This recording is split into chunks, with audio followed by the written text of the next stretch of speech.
اور جن لوگوں نے ظلم کیا تھا ان کو چنگھاڑ کی صورت میں عذاب نے آ پکڑا تو وہ اپنے گھروں میں اوندھے پڑے رہ گئے، گویا کبھی ان میں بسے ہی نہ تھے۔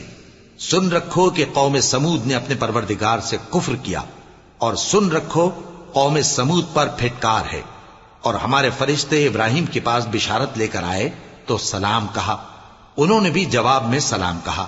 ابھی کچھ وقفہ نہیں ہوا تھا کہ ابراہیم ایک بھنا ہوا بچڑا لے آئے۔ پھر جب دیکھا کہ ان کے ہاتھ کھانے کی طرف نہیں بڑھتے، یعنی وہ کھانا نہیں کھاتے، تو ان کو اجنبی سمجھ کر دل میں خوف کیا۔ فرشتوں نے کہا کہ خوف نہ کیجیے، ہم قوم لوط کی طرف ان کے ہلاک کرنے کو بھیجے گئے ہیں۔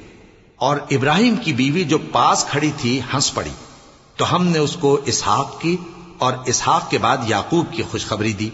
اس نے کہا، اے میرے بچہ ہوگا، میں تو بڑھیا ہوں اور یہ میرے میاں بھی بوڑھے ہیں، یہ تو بڑی عجیب بات ہے۔